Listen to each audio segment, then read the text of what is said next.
So welcome to this, our very first event of this academic year. Shelley and I are here representing the BAFTSS Horror Studies SIG, and we have regular events every month throughout the academic calendar, so you can keep up to date with things that we've got coming up. But we're really pleased today to be co-hosting this event with the Sci-Fi and Fantasy SIG that Craig's here representing, and I think Mark's here too somewhere. So we just wanted to say hello. I'm just going to ask people, as I've already said, just to keep cameras and mics off, just to keep things easy for our speakers today. There'll be plenty of time for questions at the end. We'll go for about 45 minutes of discussion, and then Simon, our chair, will open up to questions. If you can just hold on to your questions until Simon asks for them, it just makes things easier in the chat. And then you can just pop your question in the chat, but you can, if you could also just indicate whether you want to ask it yourself to the panelists or whether you're happy for Simon to ask on your behalf, that would be great.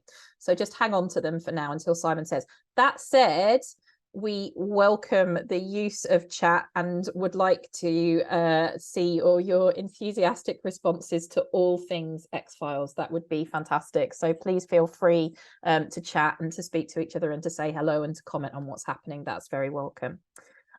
So without further ado, I'm going to introduce our chair for this evening. And this is Simon Brown, who is an Associate Professor of Film and Television at Kingston University. And Simon's going to chair this event for us, and he's going to introduce our fantastic panelists. So over to you, Simon. Thank you. Thank you very much, Laura. Thank you, Shelley. Thank you, Craig. Excuse me, that's a good start. I'm delighted to have been asked to chair this particular panel, marking the 30th anniversary plus, 3 days of the first broadcast of the X-Files. And I'm delighted to say that we've got three fantastic excuse me, start again. I'm delighted to say we've got three fantastic panelists here to kind of lead our discussion through this session. So could I ask our panelists, Bethan, Diane, and David, to turn their cameras on so I can introduce you? Fantastic, thank you very much. So I'm going to introduce our speakers in the order in which they're appearing on my screen. So first is Dr. Diane Rogers. Diane, wave. Thank you. Who's Senior Lecturer in Media, Arts and Communication and co-founder of the Centre for Contemporary Legend Research Group, along with Dr. David Clarke, who I'm going to introduce in a mo, and Andrew Robinson at Sheffield Hallam University. Diane is interested in all things weird, cult, and horror related, and is working on a monograph about 1970s British folk horror and hauntology. When she's not making punk rock noise with her band, the Sleazoids, which I wish we were talking about, Diane has published articles in folklore, book chapters in recent collections on folk horror from Rutledge and Manchester University Press, is co-editor of The Legacy of the XFiles, which is forthcoming from Bloomsbury, and a director of the forthcoming film festival FFS, Females, Films, Screens, which is championing the work of women in cinema. So welcome, Diane. Thank you. Hello, everybody. Hello. So next up is David. So Dr. David Clarke is Associate Professor in the Department of Culture and Media at Sheffield Hallam and is, with Diane, co-founder of the Centre for Contemporary Legend. From 2008 to 2013, he acted as a consultant to the National Archives, I love this, for the Open Government project that oversaw the release of the UK Ministry of Defence UFO archive. He is the author of 9 books, including The Angel of Mons from 2004 and How UFOs Conquered the World, The History of a Modern Myth, published by Aurum in 2015. And last but by no means least is Bethan Jones, who is a research associate at the University of York and an honorary research fellow at Museum Wales and a long-time fan of the X-Files. Bethan has written extensively on fandom, cult television, and tattoos, and her book on the X-Files, The Truth Is Still Out There, 30 Years of the X-Files, was published last month. So welcome, everybody. Thank you so much for agreeing to be part of this. I think we're going to have a great discussion about this seminal show. So what I'd like to do, just to kind of kick things off, is to ask each of you if you could just talk briefly about how you first came to the X-Files, when you first came to the X-Files as well, and what about it captured you, and what's your journey to becoming a fan of this show. So Diane, would you like to start? Yeah, well, it was the 90s, which is, obviously 30 years ago now, so we're making us all feel really, really old. But I'm not sure if I actually watched it when it was broadcast first on TV, but I really remember when I started as a student. This is so nerdy. When I started as a student at Sheffield Hallam University, I joined the Science Fiction Society, which was called Moontrapped, and they had a small budget, and they had were allowed to buy many VHS tapes, which, another obsolete format these days, but it was exciting at the time. They had all of the X-Files on video, so I basically borrowed them all, and I watched pretty much the whole first 1 or 2 series over the period of one weekend. And I remember going out into town just thinking that I was in the X-Files, because I'd consumed so much of it. I was obsessed with it. And yeah, my brain, it kind of shifted my brain into kind of, I wanted to believe. And I had that poster on my bedroom wall at home as well. I had the kind of, yeah, I want to believe poster, because you could get them easily then. And why did it grab me so much? I don't know. I think I was the right age. I was a teen. I was kind of in that late teens when you're first finding it out about, I guess, like the dark side of the world, and you kind of learning about politics a little bit, and the whole kind of conspiracy stuff intrigued me, and I was definitely already interested in horror and fantasy and stuff like that. So yeah, I mean, I'll stop there because that's already enough nerdy things in one little bit. But yeah, I was definitely hooked and a bit obsessive at the time. Thanks, Diane. David, did you come at this from a different angle? Yeah, well, I was into weird stuff well before the X-Files first premiered, and I'd sort of, as a child, I'd watched Arthur C. Clarke's Mysterious World. I was a subscriber to 40 Times. I'd sort of, I'd looked into lots of sort of so-called real life happenings, ghost encounters, UFO sightings, this kind of thing. So when the X-Files began on TV, I think we got to sort of, to me, there's a link.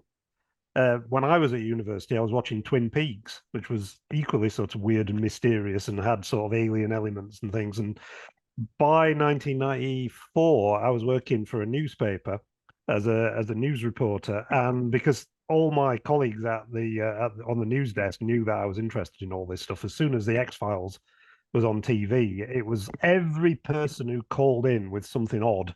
They'd seen a light in the sky over Sheffield or something. It was the sort of pass him over to the spooky desk, and I'd get all these weird calls. So most of my output was X-Files related. And one of the phrases that was used, because at the time I was talking to the Ministry of Defence as well, which is how I managed to get involved in this program for the release of all their files, and they were routinely referred to as the real X-Files by the national media. So I actually felt I was living the show, not just watching it. So I came at it from a number of different viewpoints, but I was utterly obsessed with it as well. We're going to have to come back to the idea of you living the show. That sounds worth exploring. Yeah. But over to Bethan. How about you? How did you come to the X-Files? Kind of similar to David. I was really into weird stuff when I was a kid. So I had books on, the paranormal and the Loch Ness Monster, and my granddad was really into science fiction as well. So I'd read Isaac Asimov and Arthur C. Clarke. And when I heard about this new show that was gonna, deal with the paranormal and the supernatural, I was determined to hate it. I thought it was going to be appalling. I thought it was just going to take the piss. It wasn't going to treat these topics seriously. And I was like, no, I'm not going to watch it. I'm putting my foot down. And my stepfather was watching it one evening, and it was Darkness Falls. That was the first episode. that I saw when it was on BBC Two. So it was like 96, I think. So I was 14 at that point. And I was just like, oh my God, this is amazing. And I was like hooked from the moment that I saw it. And I can't pinpoint why. Like I've tried going back through my diaries, because I used to write diaries when I was a kid. And helpfully, I haven't actually written anything down about the X-Files. So I'll write things like, I went to the cinema and I saw this film, it was good. And there's nothing about the X-Files. But I mean, in hindsight, I think it was like the writing, the look of the show was so different to, you know, pretty much everything else that was on BBC Two at the time.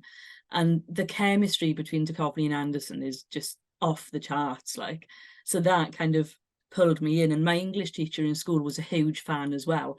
So he'd set us, you know, homework tasks or tasks for the Eisteddfod, which is a cultural festival in Wales that, you know, we did in school. So one of those prompts was to write a story about the X-Files.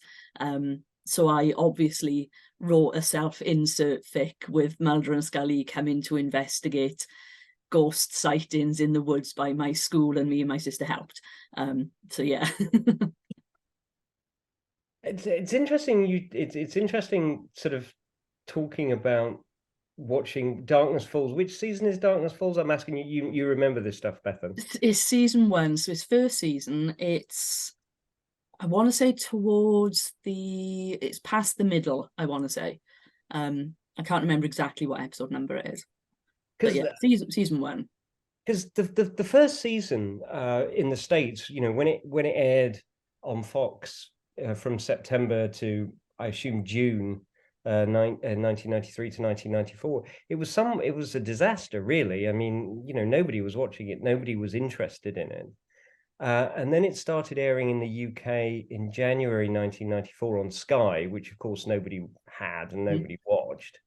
And then it started on BAFTSS in September 1994. So I suppose, you know, by the time it started in the UK, the second season was starting in the US, and there was beginning to be a bit of a buzz around it. And I'm just wondering, you know, again, a question for the three of you. Do you have any, why do you think this series why do you think it took off?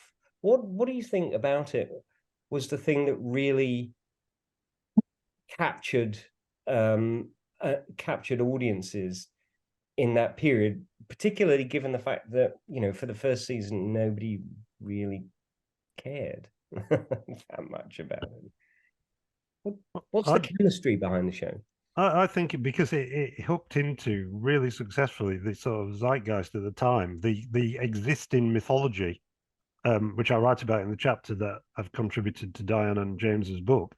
Because I was steeped in the UFO mythology, and at the time, alien abductions were just huge. You know, it was everywhere. There were people coming forward saying that, you know, they'd been taken and experimented on, and they'd had children with aliens. And there was some Harvard professor, John Mack, who was doing tours of radio and TV, and there was this Roper poll that had been done by Bud Hopkins, who was one of the alien abduction actors in the US, and they came up with this amazing thing that like 1 in 5 people they believed had been abducted by aliens. And although over here it was the subject of sort of, you know, poo-pooing and what are the Americans imagining now, it was something that was huge. It was it was part of pop culture, and Chris Carter, you know, really hooked into that. And I think he's on record as saying that it was talking to John Mack that actually gave him the idea for the story arc, part of that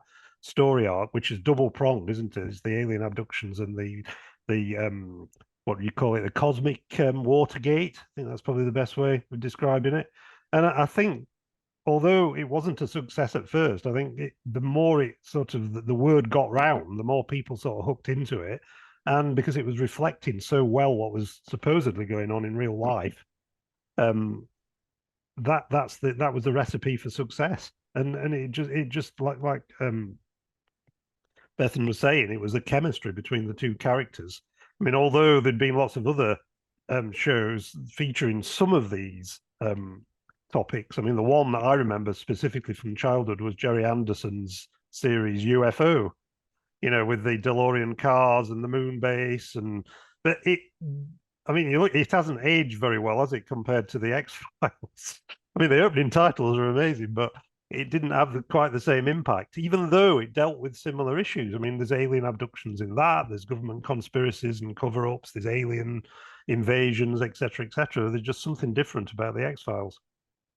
There's if I'm going to butt in there, if that's all right, I think there's some also more prosaic reasons as well, because I think as Bethan mentioned, alluded to kind of the look of the show. I think that was really, really important, because it looked dark, it was shadowy, it was moody. There's one of the main, if you don't instantly think of people walking around in the dark with torches in the X-Files, that's kind of, you know, that's always one of the first things that really jumps out, those kind of really high beam torches, and it's kind of almost like exploring around in a kind of horror landscape, really, and all the kind of it's the dark woods and torches. And that was also very similar to Twin Peaks, like Dave mentioned as well. And the look of both of those shows felt very cinematic for television, because the concept of, I mean, cinematic television is a bit of a problematic phrase if you're a television scholar anyway, but that kind of high quality look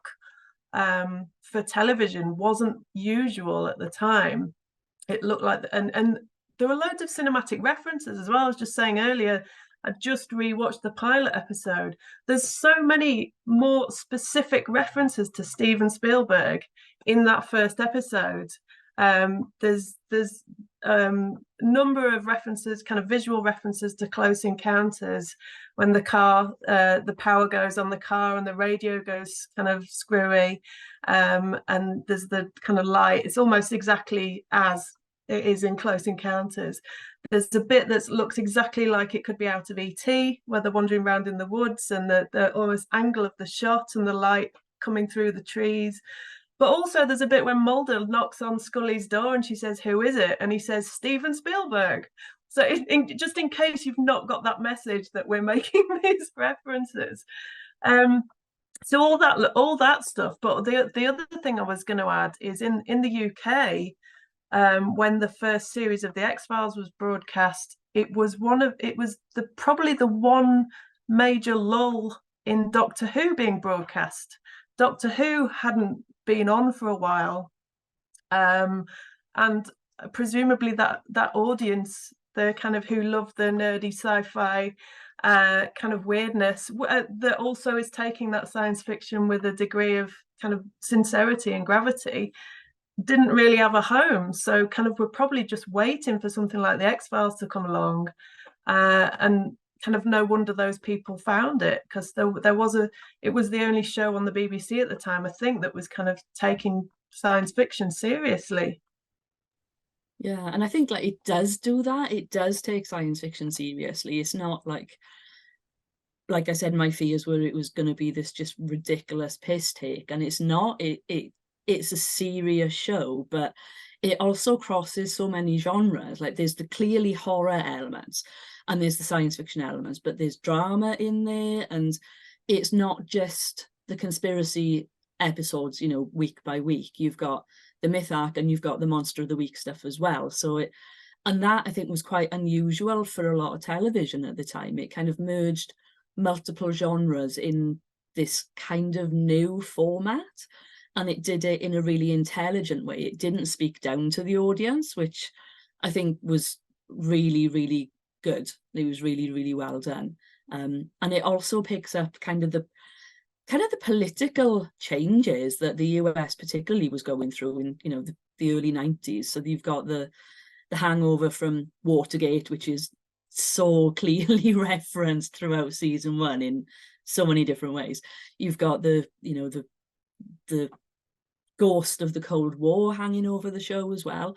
And like David said, that's coming out with this cultural fascination with UFOs and alien abductions, and it really did capture the cultural consciousness at the time. And I think that's one of the reasons why it kind of took off when something like The Adventures of Briscoe County Jr., which it aired after, completely failed after season 1. But that had Bruce Campbell in, so that he can do no wrong. Just picking up on what Diane said, it's interesting because when the X-Files first began in the UK, the Radio Times did a special science fiction piece called Back to the Future. It had a little kind of article, and it referenced Doctor Who, obviously. It also referenced Twin Peaks, which was interesting from the perspective of science fiction.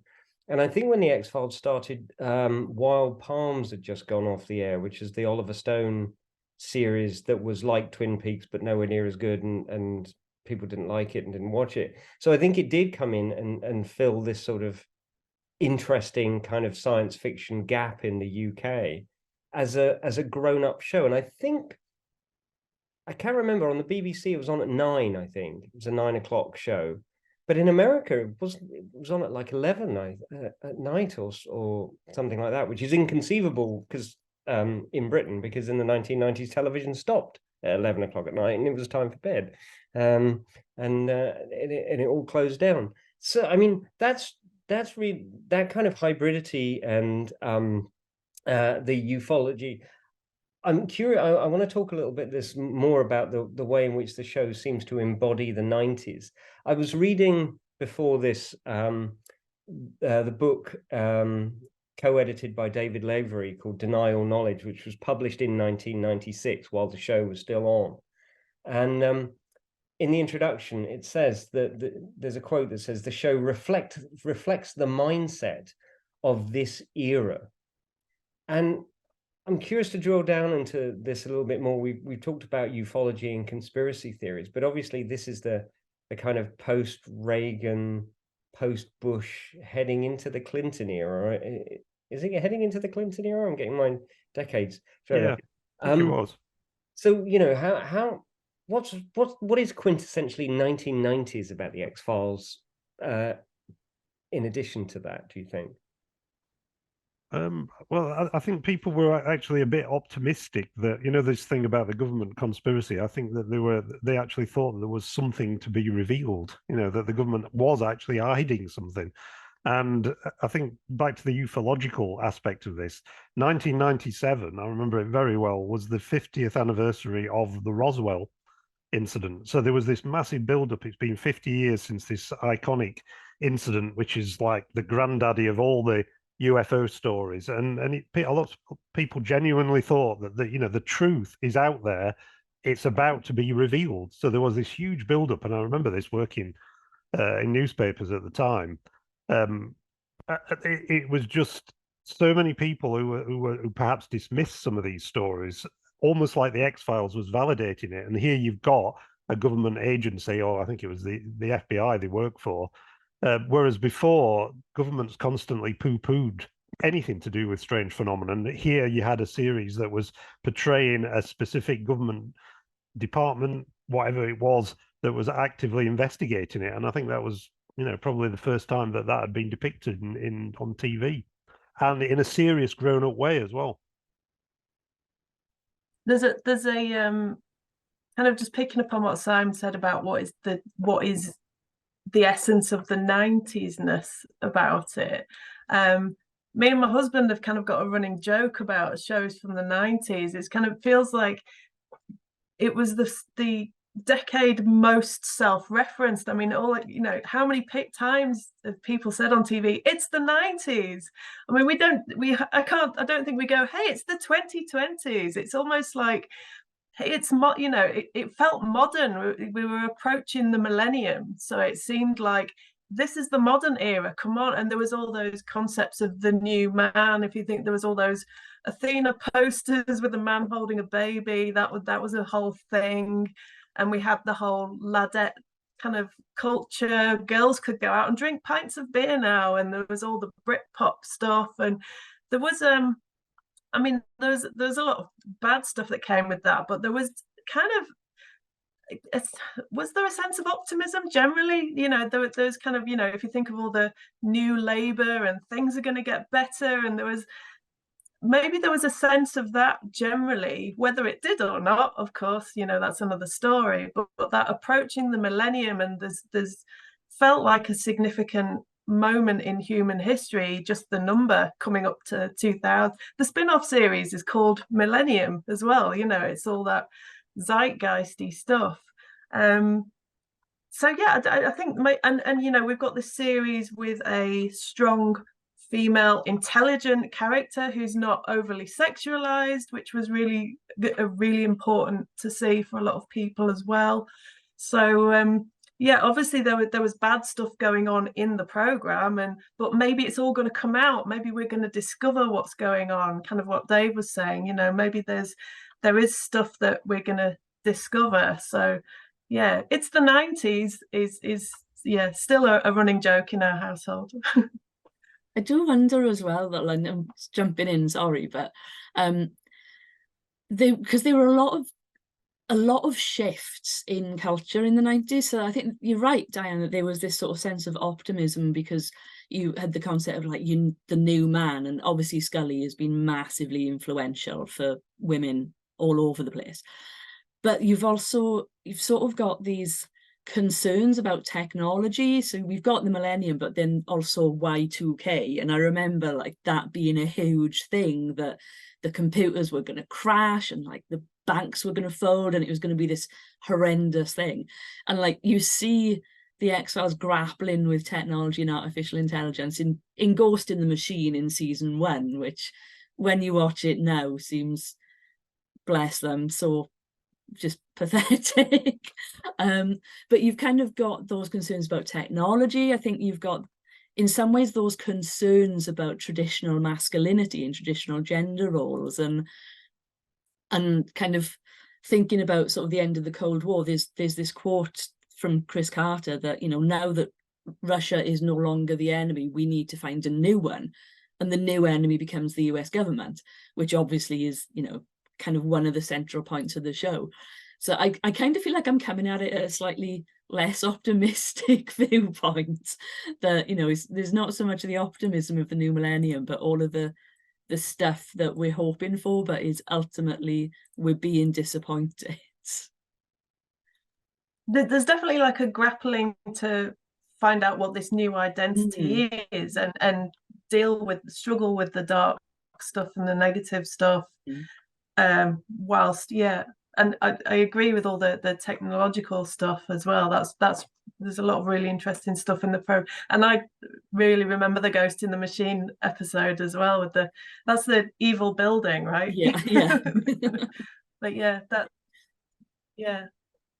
We've already touched on this, but it's worth talking about a little bit more, which is, you know, this kind of central duo who happen to be in Beth Ann's living room at the moment, Mulder and Scully.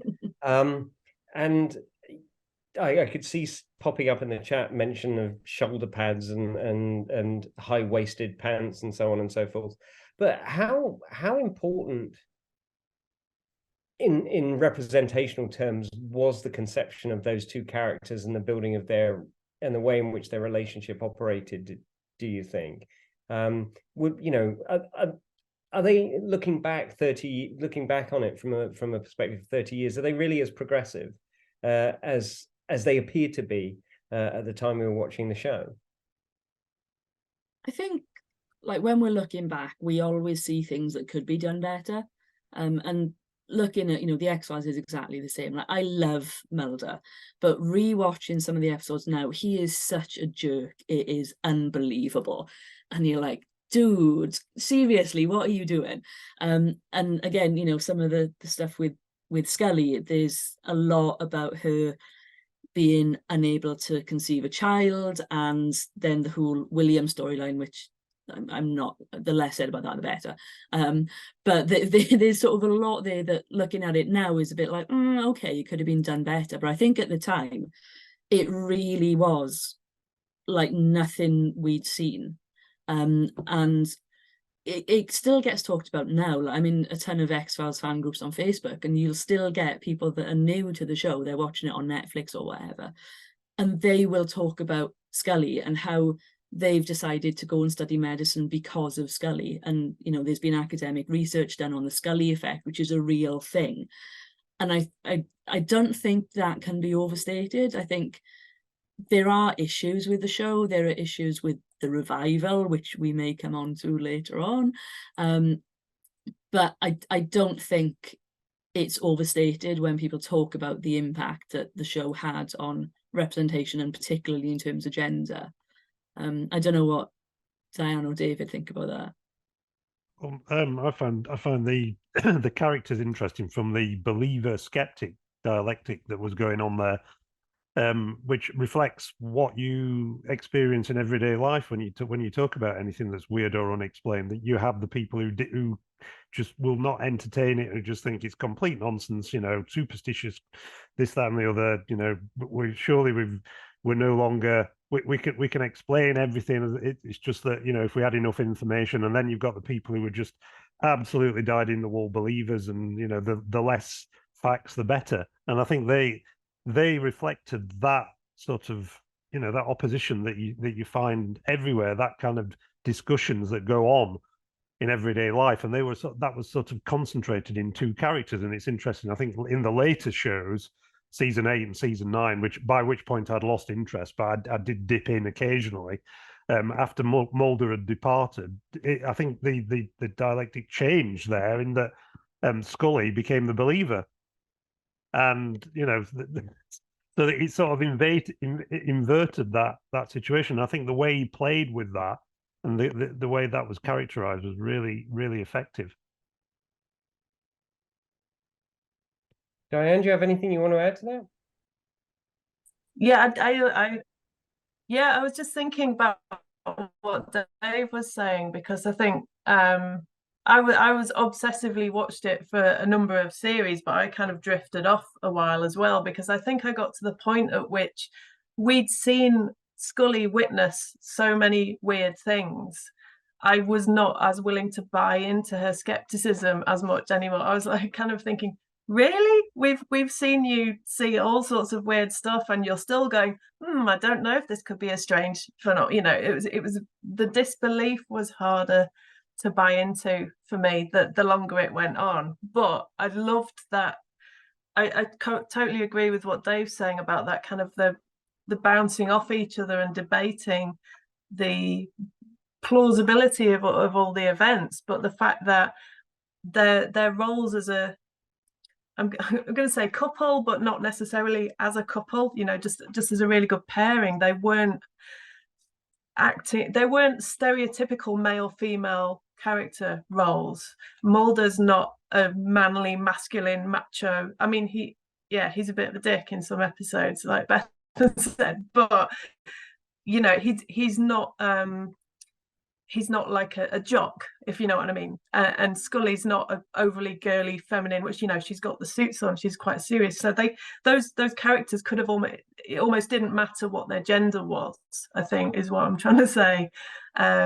They're just kind of, it's all about the intelligent debate and discussion, and I think that was really interesting and refreshing to see, certainly in the early days. It's interesting you saying that. I've been rewatching it over the weekend, and it's amazing how many times they walk into some building where something spooky is happening, and Mulder says to Scully, right, you go over there and look after this person, and then walks into the spooky room. And so she doesn't see it. She's off somewhere else, kind of missing the whole thing. And it seems to be a way of kind of keeping that skepticism rolling along, which eventually begins to collapse. This might be a good opportunity to ask about, because I said I was going to, and damn it, I will. Doggett and Reyes, and the stars of the last two seasons, Annabeth Gish and Robert Patrick. Because I rewatched those last two seasons, and most people have given up by that point and drifted away, but they're not actually that bad. In terms of kind of bringing the show and trying to take it into a new direction. I mean, Bethan, you're the only one who hasn't owned up to stopping watching it by the time you get to season 8. What's your opinion about those last two seasons? I think they struggled because the show had revolved so much around Mulder and Scully for the first 7 seasons and the first film. It was a duo. So you get the longer men, you get Skinner, you get other characters coming in, but the focus is on Mulder and Scully. So when David Duchovny leaves, it's suddenly like, well, how do you replace that? It's really difficult to turn a show from being about a duo into like an ensemble cast.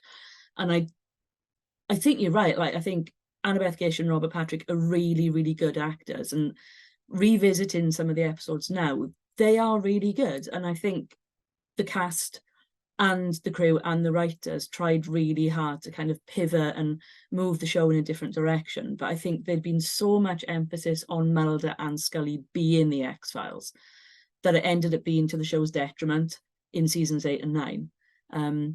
And it's funny because a lot of fans who kind of, you know, drifted away when they heard that Duchovny was leaving are rewatching the episodes now and saying, oh, well, actually, yeah, they're all right. They're, you know, they're not as bad as I remember. But yeah, I think it was just a case of Fox wanting to have its cake and eat it and not going so well. Well, we shouldn't ignore some of the other characters that have been mentioned. I mean, the one that we've not mentioned at all, who was my favourite, was the cigarette smoking man. I just thought he was brilliant. And he just encapsulated the whole sort of idea about this small cabal of senior military intelligence people who are hiding the secrets that, you know, we can't cope with. And again, this is all coming back in the present day. I'm sure you've all seen the current obsession that's going on with UFOs in America at the moment. We've got congressional hearings. We've got some guy that's come forward, this whistleblower, who's saying that he's had direct experience of the X-Files, crash flying saucers and dead bodies that are being autopsied, and we've got NASA looking at the subject again. So it's again, I think this is reviving the spirit of the X-Files, and these things always come round. You know, they die away and then they come back again. You know, we keep seeing this thing keeps popping up. And the cigarette smoking man, I thought, was, to me, he had more impact, as much impact as Mulder and Scully, to be honest. And he's right there from episode 1 as well. He's the shadowy, literally, he's a shadowy presence, and I don't think you hear him speak. You see him whisper into people's ears, which is like the perfect metaphor for what David was just talking about. Yeah, I really love that. I think there's and the episode when you find out his little backstory of wanting to write detective novels, which is lovely as well. That's one of my favorite ones. I'd forgotten about that till just now. Yeah, so that's all I had to say on that. We see Cancer Man before we see Mulder as well, don't we? Because we see Scully walking down the corridor and then they're in the room and you've got Cancer Man, and after that you see Mulder. So yeah, I think that's a really good point that Dave's making. Absolutely. It says a lot. I seem to remember that the tobacco lobby complained about him being called Cancer Man and they had to change it to the cigarette smoking man. I that may be apocryphal. We've talked a little bit about this, but it might be worth kind of and I'm looking at you specifically, Bethan, because one of the things that is sort of really seminal about the X-Files is its place in the evolution of television fandom. Mm-hmm. I wonder, Bethan, if you want to sort of tell us a little bit about that. Yeah, this is something I can talk about for hours, because like I've come into this career through X-Files fandom. But yeah, it's a really interesting one, because so when the X-Files was first airing in the States in '93, that's sort of when the internet was becoming more frequently used, generally by early adopters. But those early adopters were the people that were watching the X-Files. So you'd get like Usenet groups like alt.tv.xfiles, where you'd get people, you know, commenting on the episodes after they'd aired, talking about different fan theories and stuff like that. And in the early days, quite a few of the writers, so Chris Carter would go and kind of lurk in these message groups and see what fans were saying. And there's a couple of episodes that were sort of written directly in response to things fans had picked up. Frank Spotnitz talks about one episode, I think it's Piper Maru, where fans had said something in an online forum about something that had been missed in a previous episode, and he was like, oh, they're right, we need to do something about this, and then wrote the draft of the script on an aeroplane. So you've got this this really strong connection, I think, between the show and the fandom that's continued all the way through. And you've got terms like shipping, which are used across fandom these days, originating with the X-Files. You know, that came out of Mulder and Scully and shipping Mulder and Scully together. So there's I think the X-Files, Twin Peaks as well, to some extent, were two of the first real internet fandoms coming out of science fiction. And it's continued right up until this day. You've still got people writing about the X-Files online. You've still got fan groups on Facebook. There was a convention last month called File Fest, which was in the States but brought fans from all over the world, and we were all chatting on Discord. So you've got this internet fandom that is continuing to evolve with different social media platforms and stuff as well. And what about, I mean, I seem to remember that while, you know, the writers and Carter were responding to this, the actors, to a certain extent, they were quite distant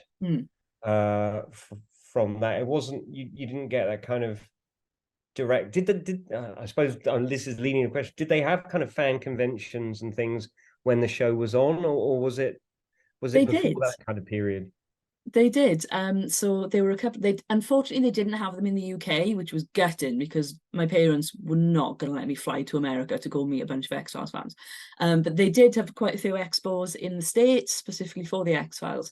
Duchovny and Anderson have always been sort of a bit reticent when it comes to the fandom.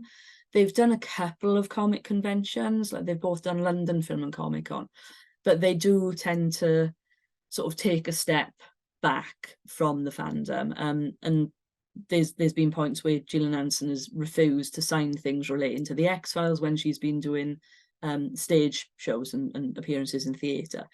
I wonder how much some of that was to do with the fact, certainly for David Duchovny, he basically took the X-Files because he was going to be evicted otherwise and didn't expect it to be as long running or successful as it was.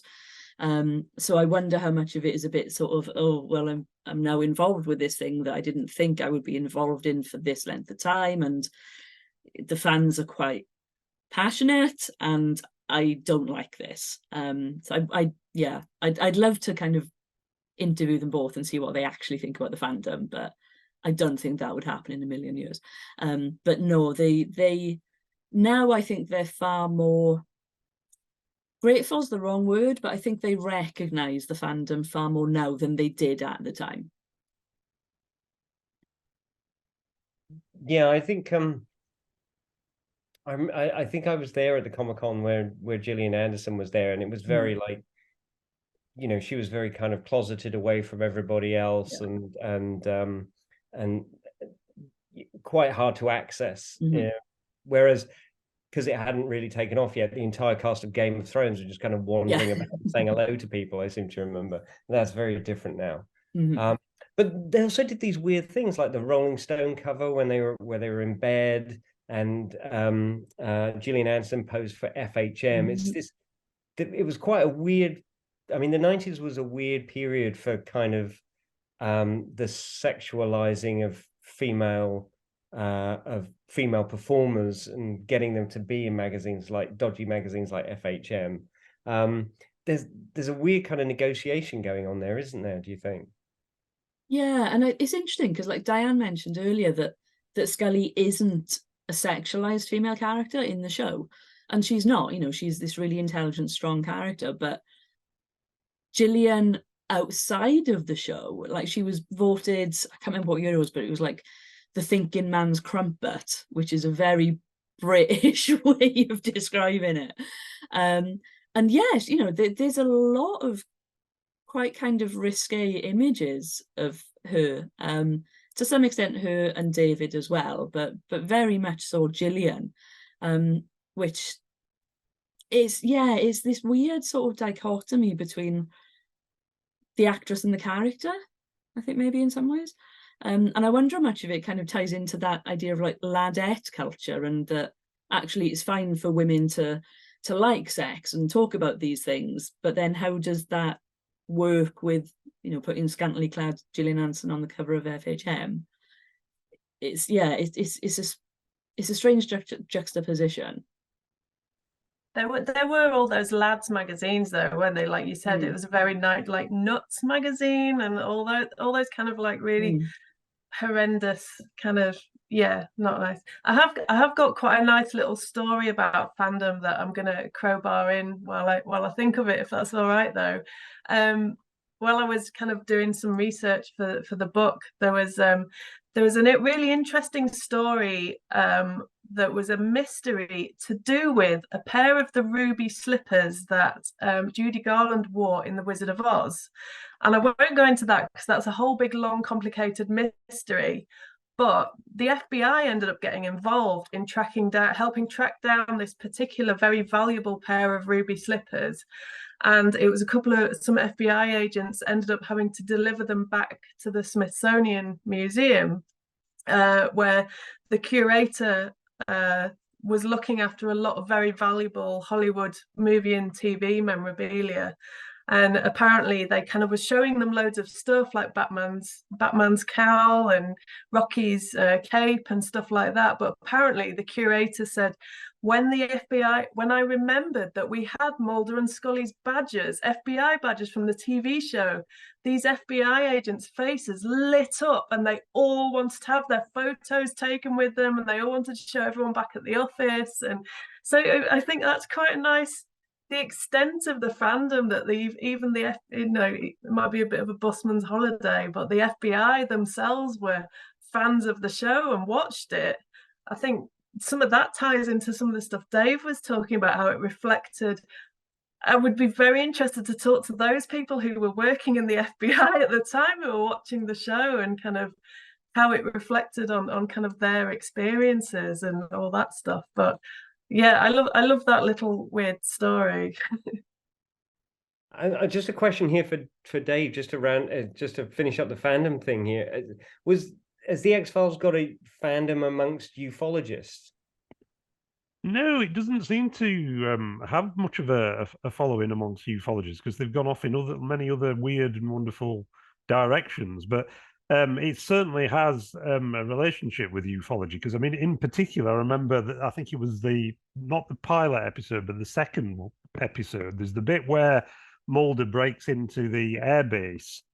And he's investigating the missing. It must have been pilot, yeah, because he was looking for the missing pilot, and this object appears above him, and it's a classic scene where you get the triangular object beaming down. And before that, UFOs were flying saucers. They were saucer shaped, and I think that was a pivotal moment. That would have been 1993, 1994, when UFOs themselves transformed from being saucer shaped into triangular shaped objects. So clearly, you know, there is that relationship with ufologists. But I was involved in all the sort of online forums with ufologists all through this period, and the X-Files was hardly ever mentioned. So I think it was there, and they were watching it, and it was having this unconscious influence on the subject, but no one talked about it. So I think that's something worth investigating, because although there was this massive fandom, they weren't ufologists, or some of the people who were fans maybe were experiencers. They'd had weird experiences, and the show gave them the feeling that their things that they'd experienced as real were being taken seriously and portrayed on TV. But I think the ufologists were sort of saying, "Oh, we don't like this. This is a bit too close to home, maybe."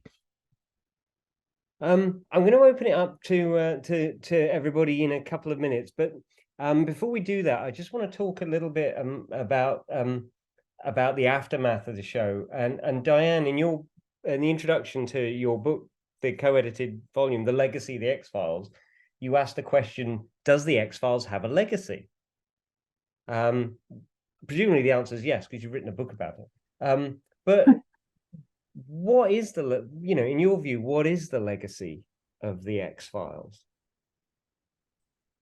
Oh, that's a big question, really, isn't it? Well, I think a lot of it is it's this really definitive. It's definitely a very specific chain in television history, or television and film history, because like I mentioned earlier, there's those links with Steven Spielberg, and it's kind of referencing stuff that came before it, and it definitely took its own cues from TV shows like Kolchak the Night Stalker, which was a detective show about kind of strange paranormal phenomena, but also had stuff about government conspiracies. There was also a British TV show from the late 60s, early 70s called The Omega Factor, which was followed a pair, a male and female investigators who were looking into kind of paranormal phenomena as well. I'm actually, Mary Whitehouse wrote a lot of complaining letters about the Omega Factor to the BBC, so I'm sure she would equally have loved the X-Files.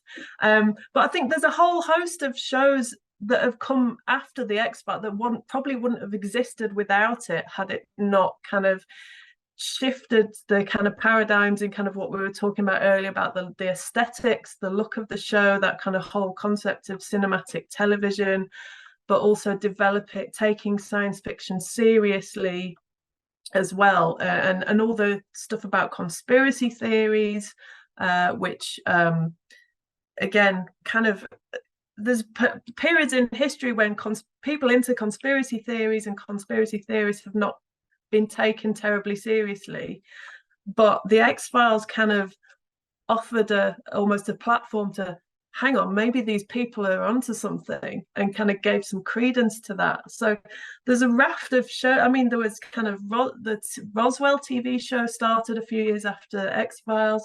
Even shows like Black Mirror, you know, I think is kind of a modern dark kind of version of following up on lots of those ideas, kind of technology going wrong and being threatening, and the conspiracy stuff and the look of it.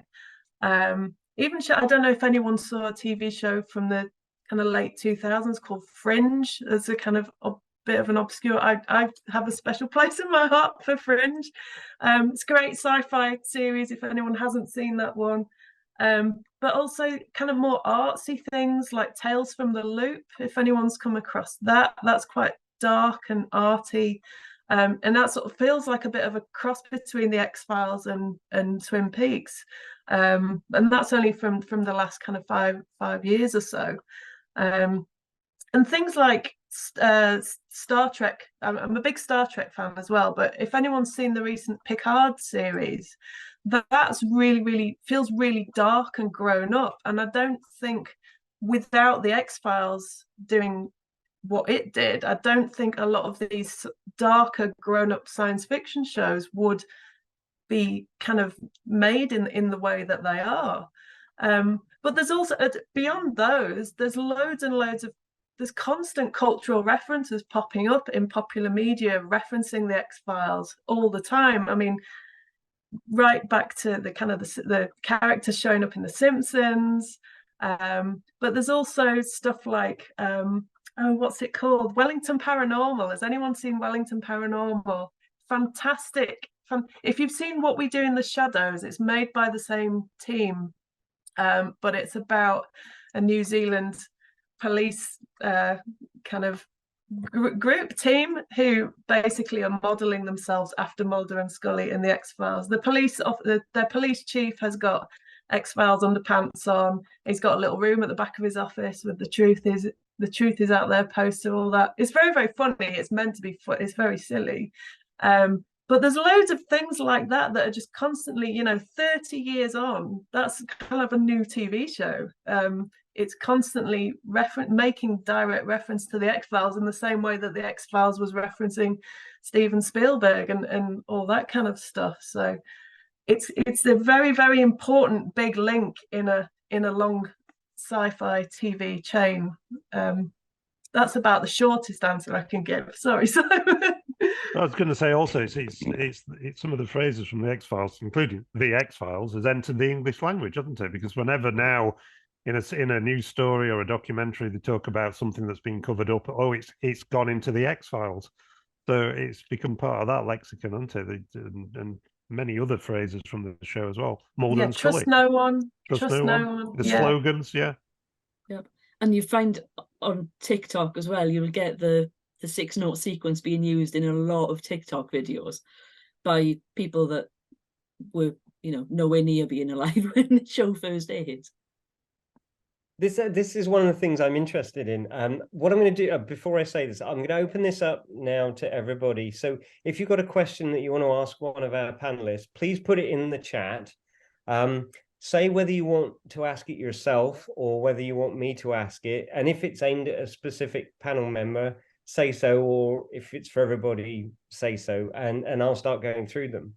But the last point I wanted to pick up on what Bethan was saying there. I wonder whether or not the legacy of the X-Files is now, to a certain extent, removed from the show itself. So people who are, you know, referencing these phrases and referencing the music are not necessarily kind of watching the show, because it's quite a hard show to go back and watch, because there's a shitload of it to actually get through. What do you think? I mean, are a younger generation actually sitting down and watching the show, or are they just kind of picking it up like memes now, do you reckon? They're definitely watching it. So I did some research around the revival seasons, so seasons 10 and 11, where I put out some surveys. I put out 4 in total, and I had nearly 3,000 responses, which was ridiculous. But a lot of those were from new viewers who'd picked up the show on streaming services like Netflix. And there was a surprising number of people under the age of 25 that were watching the show. They were streaming it. And some of that was this kind of generational fandom, like their parents had watched it. So, you know, it was being passed down, which in itself is a scary thought and makes me feel old. But there are new viewers watching it. I think you're right, Simon, that the legacy in some respects is removed, because it's kind of like with Star Trek, with Live Long and Prosper. You're going to get people that know that phrase who have never watched Star Trek and don't really know what it means in the context of the show. And you definitely get that with the X-Files. But there are definitely still young people that are just finding it and just starting to watch it. Yeah, I would just add to that as well and just say, like you were both saying, it's become so iconic that it's generally understood that, oh, it's a bit X-Files, just means it's a bit spooky, it's a bit strange. People just understand that without having to have seen all those things. But also the fact that that comes with a sense of distrust of authority and the kind of governmental conspiracy stuff as well. I think there are those fundamental aspects people understand about it without necessarily having watched it. Okay, so thank you. We got a question from Justin Stanton. This is for everybody, and he's happy for me to read it out. Hello, Justin. It says, for everyone, Silence of the Lambs and Clarice Starling leads to X-Files and Dana Scully. Discuss. So, have you got any thoughts on the influence of Clarice and the Silence of the Lambs on Scully? I mean, Chris has been really upfront in saying that Clarice Starling is an inspiration. I think there's a quote, he says something like, it's not a mistake that Scully's got red hair like Clarice. So, yeah, I think that's coming straight from the horse's mouth. There's definitely an influence. And how many fictional female FBI agents can you name? Give me 10 minutes and I'll come up with a list. Okay, thank you. Okay, so the next question is from Dinara86. Hello, Dinara86. There's a question for Bethan. How do you think fan discourse even has changed in these 30 years? In some ways it hasn't changed a huge amount. So there are still people discussing whether Mulder and Scully should have ended up in a relationship. So you've got, you know, the shippers versus the no-romos, and I'm very much a no-romo. I do not think they should have ended up together. But that is, you know, still being discussed, sort of in the past tense rather than in the future, will they? But that's going on. There's I think the context in which fans are talking about the show has changed to some extent. So it's not on you know, bulletin boards, it's not on mailing lists anymore. It's on places like TikTok and Twitter and Discord. There's possibly, in a broader sense, less concern about things like real person fiction. So when I was in XFiles Fandom on LiveJournal back in the day, there were huge debates about the ethics of writing real person fiction with David Duchovny and Jillian Anderson. Given shifts in other fandoms, I think that's less controversial. But yeah, I think the subjects are still same things being discussed. It's just the places they're being discussed in are different. Can I follow up on that? Because one of the things that's always struck me as interesting about the X-Files is it led, you know, a lot of the seasons that followed it have had these kind of big narrative arcs, you know, interspersed with whatever of the week kind of thing. And one of the things that's always interesting about the X-Files is the mess that the narrative arc actually is. They keep changing it, you can't follow it, it's UFOs, and then it's black oil, and then it's this, that, and the other. And I'm wondering, you know, are people kind of reflecting back on that ad hoc approach to the mythology as a negative thing, or is it something that's just kind of taken for granted? Now, this is for everybody, I think. Definitely mostly negative from the stuff that I've been reading and hearing. And Chris Carter famously didn't have a Bible for the show, hence the complete mess that you get into by like season 7. And yeah, even now there'll be people talking about, well, Samantha's date of birth is different in this episode versus this episode. And yeah, there's a sense of, as much as people love Chris for giving us the show, he should have had some sort of continuity.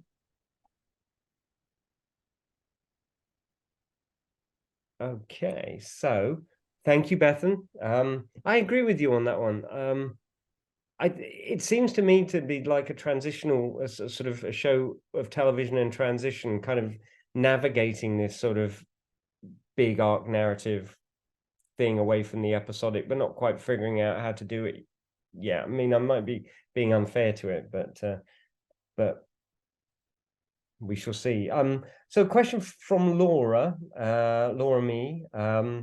So happy for me to ask it. So this is for everyone. So Bethan discussed genre hybridity briefly, and as this is a co-hosted by the horror and sci-fi SIGs, what is the panel's perspective on the ways the show has been understood as either or both or anything else? And how do you think audiences generally understand and categorize it from a genre perspective? It's a good question. Thank you, Laura.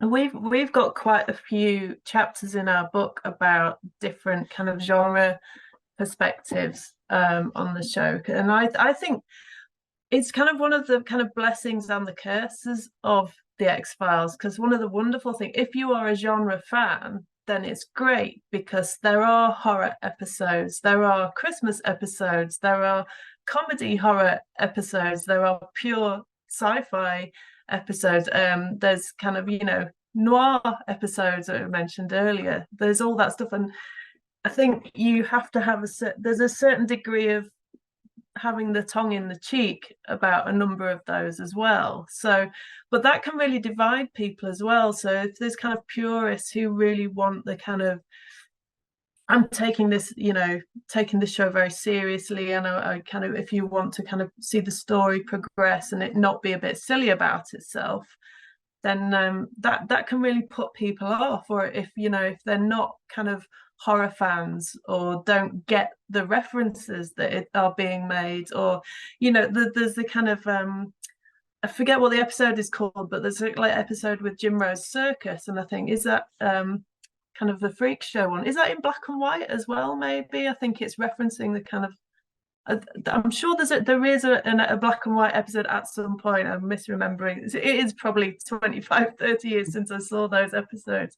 Black and white one is season 5, Diane, and Hamburg is in colour and it's season 2. Sorry. Thank you so much. but yeah, so I think that it is really interesting because I think it's hard to pin the series down to one genre, but it is essentially science fiction because of the subject matter, because it's primarily known to do with kind of extraterrestrials, or certainly at least the first few series as well, that kind of overarching story. But you know, that we've got chapters talking about it in the tradition of political thrillers and kind of All the President's Men and those kind of uncovering conspiracy plots and that kind of stuff. So yeah, if you're kind of just a general genre fan like me, then it's great, and you can kind of something to different to get your teeth into, even like I mentioned, the Christmas episodes and stuff like that. But yeah, I think that it can really divide fans as well. So which is why everybody has completely different favorite episodes, I think. But I think that's one of the beauties of the series.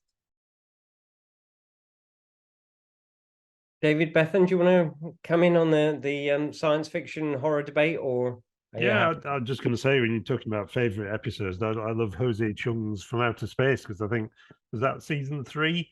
But I think that's the point where it began to dawn on me that, you know, they're not taking this too seriously, and they are sort of like doing some really experimental stuff. And the bit I loved about that was, if I remember this rightly, it's like an alien abduction, but they go to each of the people who supposedly witnessed this, and everybody's seen something different.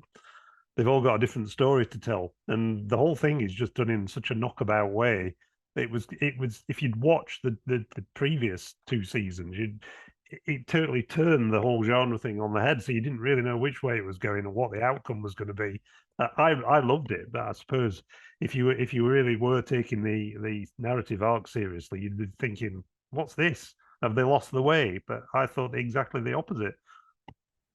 Yeah, that's my favorite episode as well. And I think like Jose Chung's functions as a meta narrative for the show, because it's not just one thing, and it deals with, you know, this concept of truth and what is truth, and everybody has their own version of truth. And that's like what Diane said, everybody's got their own sort of take on the X-Files because it's such a genre hybrid. And I love it. I think it works perfectly. But yeah, I can definitely see why some people may get annoyed that it's not just one thing or another thing. What was it? One of the first TV shows to do that? Because it's quite common now for example, sci-fi series to have a musical episode or an episode where it kind of crosses over with something else. And is there an X-Files musical episode? I don't recall but I mean, I don't know. I'm just throwing that to anyone really. I'm not sure. Was it one of the first series to do that kind of messing around with genre in that way? I think it was certainly one of the more successful early ones. If there were other series that did that, and they may have been, I'm not entirely sure, but as far as I know, yeah, the X-Files was the first real kind of certainly big mainstream show that played with all of these different genres, although they never did a musical one, and I would have loved that. That would have been amazing. But they did Dance to Share, so they did, and that was the black and white one in season 5. So yes. They would definitely do a musical episode now, because it seems obligatory. Totally. Well, because in the Legacy series they did the silent episode, didn't they, with the Impossible Number name, where it was all about AI. So they did a virtually silent episode, or at least anyway. Back to the question. So we have a question from Eve Bennett. Hi, Eve. Relating to something Diane brought up earlier. How do you think the X-Files take on conspiracy theories appears today in the wake of QAnon and the alt-right monopolizing the discourse? Very good question. Yeah, well, I think Dave might be able to answer this better than me, but I'll have a stab. We've got a chapter on this in our book that I think didn't Bethan write this? In fact, I did. Yeah, Bethan wrote. Well, maybe I should defer to both of you then. But I think it's interesting because myself and Dave, being folklorists particularly, are interested in how people come to believe what they believe, not necessarily what they believe, but you know how that has come to be. And like I think basically, like I mentioned earlier, one of the interesting things about the X-Files was it kind of fueled those conspiracy theories, from whether left-leaning or right-leaning political stances. It kind of you know said, well, maybe there's something to this, maybe these people aren't crazy, for want of a better word. You know, maybe there's fuel to this. So yeah, I'll pass to my colleague. There's a classic anecdote in, I think it was one of the autobiographies of Ronald Reagan, who was a famous sci-fi fan who was into The Day the Earth Stood Still. And apparently it was when Steven Spielberg gave a private showing of E.T. at the White House. And I think at the end of the film, Reagan turned around to one of his advisors and said, well, of course, you know, all this is completely true, isn't it? And we've known about this for ages. So it's like this idea that shows like the X-Files and films like Independence Day and Men in Black, etc., the ufologists or the people who buy into different aspects of the conspiracy theories talk about something known as the education program. And it's like, of course, you know, there is this secret truth that's been withheld, and they are slowly filtering the truth out by working with people like Chris Carter and film producers like Steven Spielberg, and that they're slowly dripping, you know, these ideas about, you know, aliens have been here, we've always known about it, they've done deals with the government, etc., etc. And this is the way that they're slowly acclimatizing the population to the truth, you know, through shows like the X-Files, which is an interesting take on the whole genre, the whole program, and other shows as well. Yeah, and it's really interesting, I think, with the revival season of the X-Files, like you've got this very sort of Alex Jones character in the form of Tad O'Malley, who is, you know, just he is now a celebrity because of his online right-wing talk show host. And that's reflecting stuff that is going on now in real life in conspiracy circles. And apparently, like, Chris Carter did an interview and he's like, yeah, I've got some serious cred with InfoWars because of what the X-Files did originally. And he was a bit like, I'm not sure how I feel about that.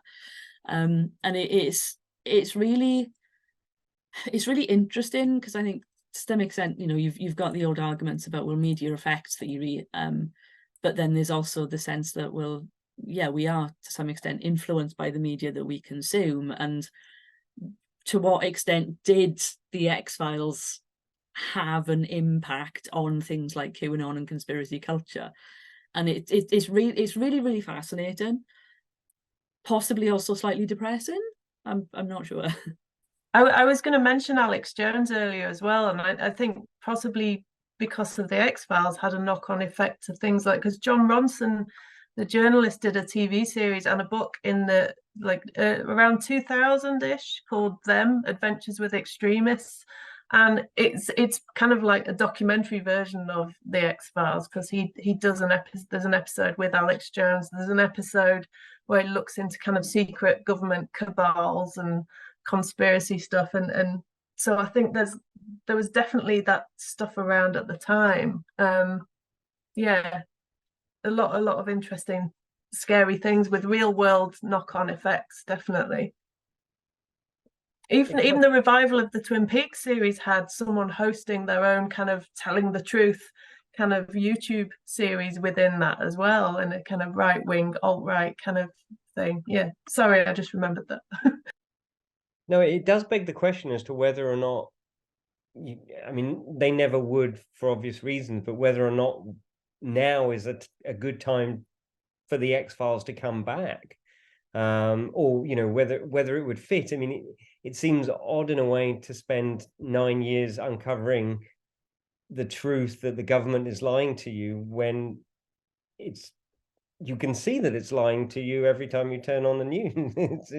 It's not hard to figure out in the post/pre-Trump era that we find ourselves in now.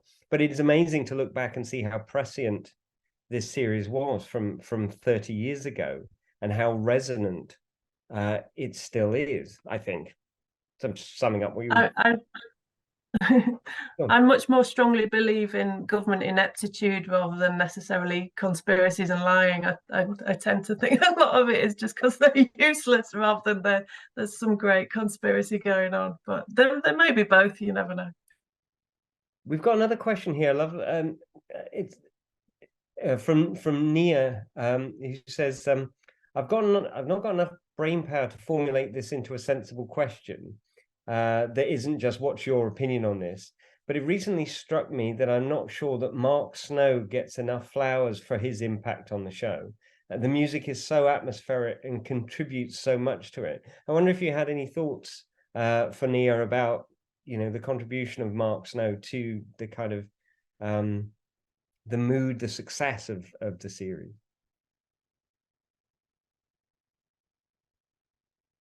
I completely agree with Nia. That's my contribution. Like, yeah, Mark Snow's score is just amazing, and it's so atmospheric. Iconic. I know that word's used a lot, but I think it's part of the X-Files DNA. And it's an extraordinary. Yeah, and like Bethan mentioned. Sorry, Sorry, it's an extraordinary amount of work, scoring 24 episodes of television a year by yourself. Sorry, Diane. Yeah, I was just. No, I was just going to say, kind of reiterate what Bethan said earlier about, just those few notes being recirculated on social media and stuff. You only need to hear a few seconds to know what it is and get the reference and the mood of it as well. So yeah, I just entirely agree. Okay, thank you everybody. So we haven't got any more questions in the chat, and we're at 20 past, so it's time to start kind of rounding it up. And I guess what I want to sort of finish up with is just sort of really kind of looking back, and perhaps we're going to retreading some ground we've already covered here, but just to kind of think a bit, what if you were introducing the X-Files to the new generation, what would you be asking them to look for? What would you be saying is the thing about this show that they have to see, that they can't miss out on?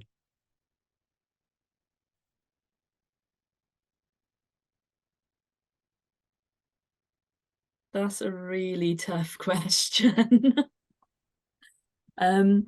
So I guess to some extent it depends on like what is the context in which I'm telling people to watch this. Like if I'm telling students in a class on, I don't know, genre, what to look out for, that would be like quite different to a general view. I think for me it's how intelligent it is, which covers the writing, but also the tone and the lighting and the visual effects and the score, and just how all of it on the whole, because there are some pretty crap episodes, but on the whole it's a really intelligent show in every respect. Yeah, I would say so. I would say the storytelling of it, because it's got it looks great, it's put together very well in terms of technically, but it weaves a lot of different kind of fabrics together, for want of a better phrase, because I was telling you all earlier, I literally, my 14-year-old son, I made him watch the very first episode ever just before we were starting this, and for a while, not for the whole episode, but for a while he was really gripped and was just like, what happens, what's their story, what's the premise of this show? And I ended up having to explain a lot of things, so he was definitely hooked by the mixture of there's mystery, there's potential aliens, there's some weird government thing going. So there's a lot of it, like Bethan said, it's very intelligent. There's a lot of complex story factors being woven in right from episode one,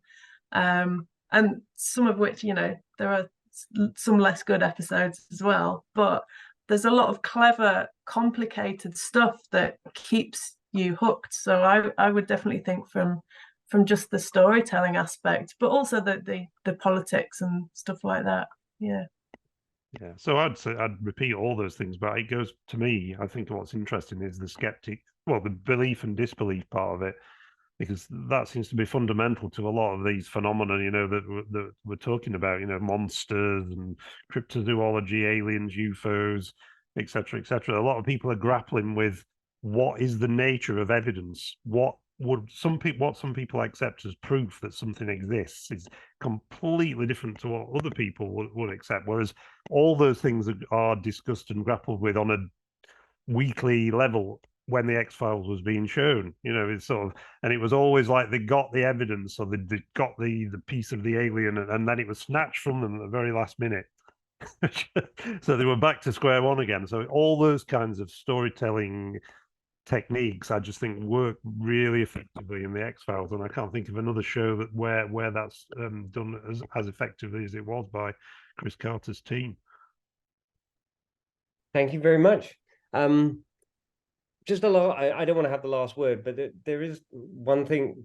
What's one of the things that's interesting about it is the fact that the show went off the air, the last episode, the end, and by that point, most people had stopped watching it, and it sort of shuffled off of the air rather than kind of ended with, and Duchovny came back, and it's. I think Bethan, you said earlier that it was Fox trying to have its cake and eat it, and maybe sort of dragging this thing on way too long.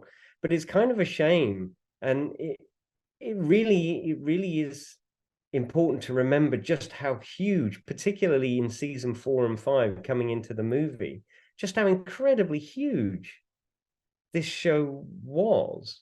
So much so that they actually made a feature film to bridge the seasons. It's an incredible thought. And I wonder if it's possible for shows to get that big now, really, particularly because this is mainstream cult. This is a show that has a cult fandom, but that people were kind of, would tune in sort of casually on a Thursday night or whenever it was on. It had the biggest audience of the year on BBC Two. BBC Two doesn't have big audiences, and yet the X-Files did. So anyway, right, it's 8:27, so I think it's time to round this up. I'd like to thank everyone for coming and for listening. It's been great. And I'd particularly like to thank Diane and David and Bethan for their time this evening and for sharing their thoughts and their expertise. We have had in the chat a question about the books. So, Bethan, your book has just been released, is that right? Yes. So it was published in September. That's what it looks like, which is so cool. So lovely. And who's the publisher? Sorry? Who's the publisher? So it's an indie press in the States called Fayetteville Mafia Press, and they've published books on Twin Peaks and Doctor Who and a lot of kind of cult television stuff. So yeah, it's available on their website and like Amazon and other places where you buy books. And Diane, when is your book coming out? It's published next month. I'll put a link in the chat, but beware, it is academic book prices. It's published by Bloomsbury. I just checked. It's £68 for the ebook, or hardback £85. So encourage your library to buy it and then get free access to it. It's called The Legacy of the X-Files. It's co-edited by myself and my colleague James Fennick. Yeah, and it's got wonderful chapters by both Bethan and Dave in it as well. There's a section in there on contemporary legend, section on fandom, loads of wonderful things. And myself and James have written the introduction and introductions to the different sections. So I can't claim to have actually written the whole book myself, but I have written some bits of it. But yeah, from the bits that I've read are really interesting, and I think open up X-Files scholarship to some new and interesting areas, include comics, video games, all that kind of stuff as well. There's so many things that we weren't able to touch on, comics and video games and the like. But thank you very, very much, everyone. And now I shall pass back to Laura and to Craig and to Shannon. Can I do a quick book plug for Dave, because this is a very good book. Oh, right, yes. Get hold of this, How UFOs Conquered the World. Thanks, Craig. You're on commission. Oh, and everyone, if you've got Netflix, watch Dave on Encounters, the TV series produced by Steven Spielberg's company, Amblin. So it's very good if you like alien abduction stories and stuff. I love all the plugs. It's a proper love-in. Thank you very much to Simon for fantastic hosting, and the hosting, that word was, it just didn't come out. It's very late in the day. And thank you so much to Bethan and to Diane and to Dave for such fantastic contributions, and everybody else for their great questions and good chat.